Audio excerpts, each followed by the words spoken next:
Hello, my friends. Hope you all doing good. And today our topic is family law.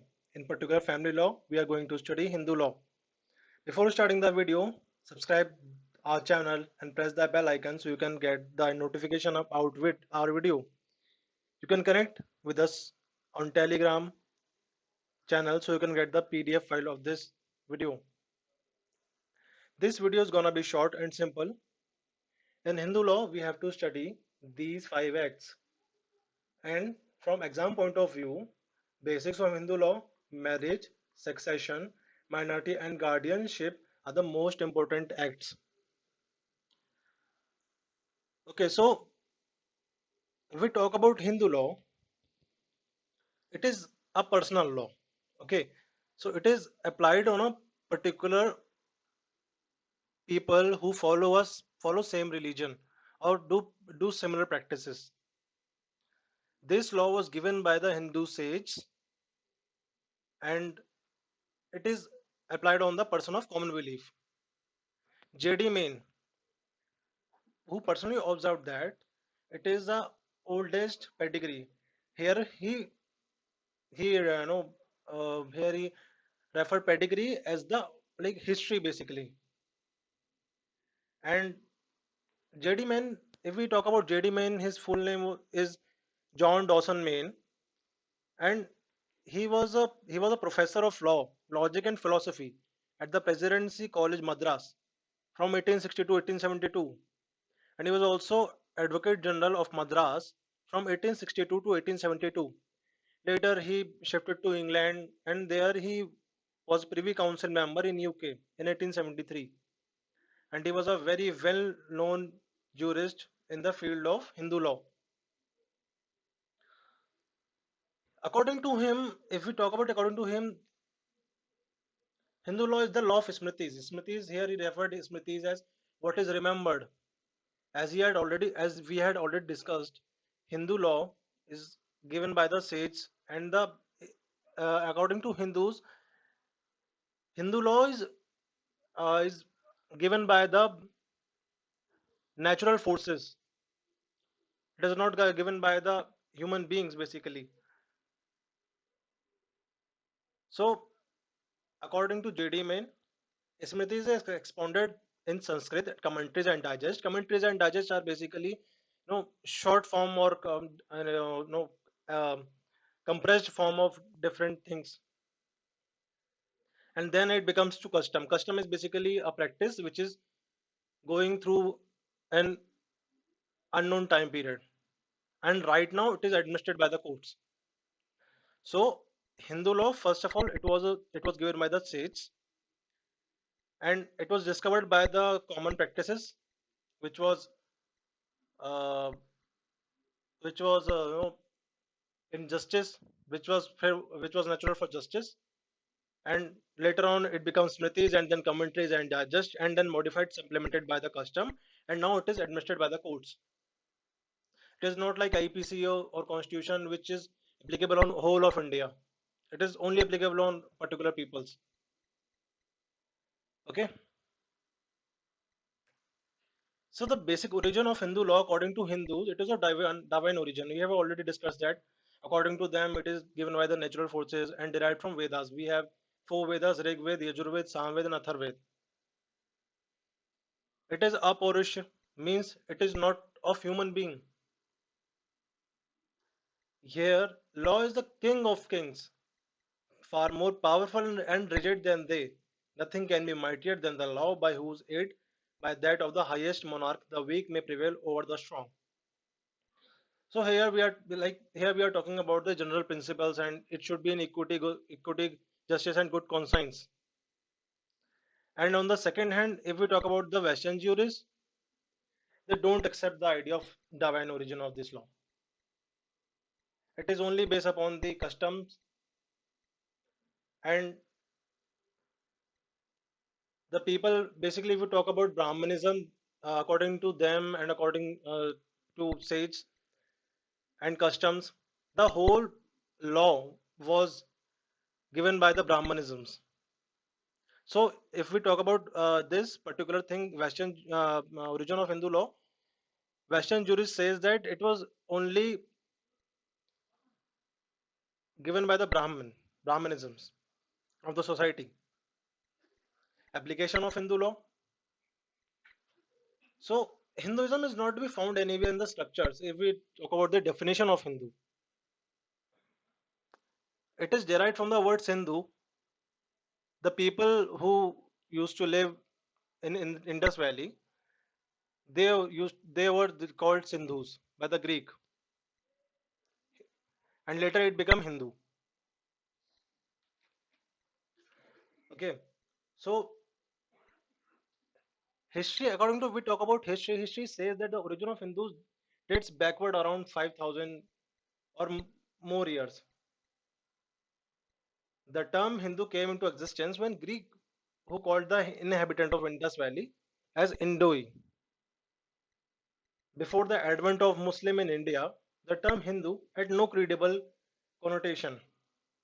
It had only the territorial significance.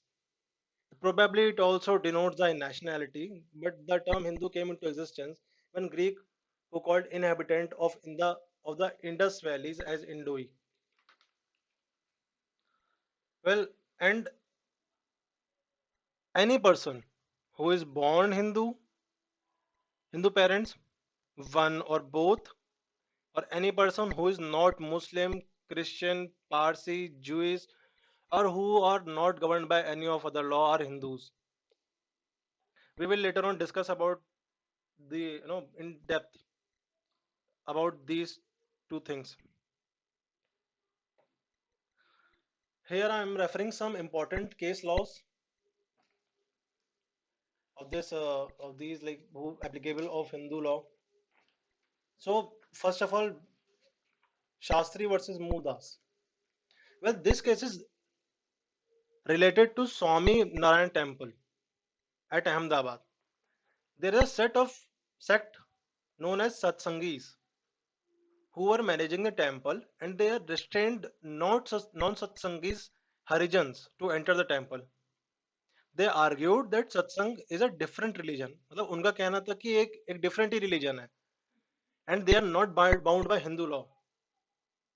But in this case, Supreme Court held that satsangis, Arya Samajis, and Radha Swami.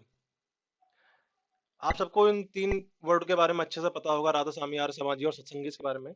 All sects belong to Hindu religion because they originated under Hindu philosophy. मतलब जो उनकी philosophy है, जो मतलब जो जो चीजें वो फॉलो करते थे वो हिंदू फिलोसफी से निकली हुई है, तो ये कुछ अलग नहीं है. ठीक है, तो ये वाला केस हो गया. एंड अगर आप ये केसेस लिख के आएंगे अपने एग्जाम्स में, आपको फुल मार्क्स मिलने वाली है. बहुत इंपॉर्टेंट केस लॉज हैं. The next case is Perumal versus Punnuswamy. This case is about conversion and reconversion. In this case, Punnuswamy's father, Perumal, who was Hindu. Okay, Punnuswamy's father is Punnuswamy's father, Perumal, who was Hindu, married an Indian Christian. According to Hindu rites, due to some differences, they were living separately. When mother asked Perumal for share of his property for son Punnuswamy, Perumal denied and argued that a marriage between Hindus and Indian Christian must be regarded as void. Okay. In this case, Supreme Court held that a bona fide intention is sufficient evidence of conversion. No formal ceremony of purification is needed. Okay. मतलब कि bona fide intention बिल्कुल बस बहुत है. ठीक है. Conversion की कोई कन्वर्जन का प्रूफ नहीं चाहिए हमको. ठीक है. कोई फॉर्मल सेरेमनी नहीं चाहिए कि भाई इसका प्योरिफिकेशन हो गया, बस एक इंटेंशन होनी चाहिए. Next case is Mohan Das versus Devasan. In this case it was related with Hindu by declaration. मतलब कोई अपने आप को हिंदू डिक्लेयर कर देता है कि मैं इस चीज को फॉलो करता हूँ, तो मैं आज से हिंदू हो गया. Okay, so the Kerala high court, this case was related with Kerala high court. The Kerala high court in Mohandas versus Devasan board, Jesudas. Okay, Jesudas, a famous pop singer, was the Christian by birth. He used to perform his devotional Hindu music in a temple. मतलब गाना गाता था वो एक जगह temple में. and used to worship Hindu god. He also filed a declaration that he is a follower of Hindu faith. उसने अपने आप ही declare कर दिया कि मैं जो है हिंदू faith को follow करता हूँ. The court held that because his declaration is bona fide to accept Hindu faith, thus he became a Hindu by conversion. उसने डिक्लेयर कर दिया, उसका bona fide intention था, अब से वो हिंदू है. ठीक है. कन्वर्जन मतलब बस बेसिकली आपकी bona fide intention होनी चाहिए एक किस चीज को फॉलो करने के लिए. कोई चीज आपको बाउंड नहीं करती है यहाँ पर कि आप किस चीज को फॉलो ना करें. कॉन्स्टिट्यूशनल राइट्स हैं आपके. नेक्स्ट केस इज सपना versus state of Kerala. In this case is related with Hindu by birth. Under modern Hindu law, we talk about under modern Hindu law, a person will be Hindu. There are conditions like first, if he is born of Hindu parents, that is when both parents are Hindu, या तो दोनों parents Hindu हो, या if he is born to Hindu parents, that is one of the parties is Hindu and is brought up as a Hindu. मतलब या तो कोई एक हिंदू हो और जो उसकी परवरिश है वो हिंदू राइट्स के अकॉर्डिंग हुई हो, हिंदू मैथोलॉजी के अकॉर्डिंग हुई हो. इन सपना versus state of Kerala, Sapna Jacob, who was a child of a Hindu mother, Uma Jacob, and Christian father, U.M. Jacob. Mother continued to follow the Hindu religion and she was not baptized. Baptized एक रस्म होती है पवित्र करने की Christians में, or converted to Christianity. In this case, court held that Sapna Jacob is not Hindu but she is Christian. So that bringing up of children is essential element. यानी कि जिस तरह से परवरिश कर रहे हैं बच्चे की, वो भी एक बहुत इंपॉर्टेंट चीज है इस हिंदू होने के लिए, हिंदू लॉ मानने के लिए. So this was the lecture, and in next lecture we will talk about sources of Hindu law, that is primary and secondary, and schools of Hindu law, Mitakshara and Dayabhaga. Hope you like the video. Thanks for watching. Please comment your views and subscribe the channel.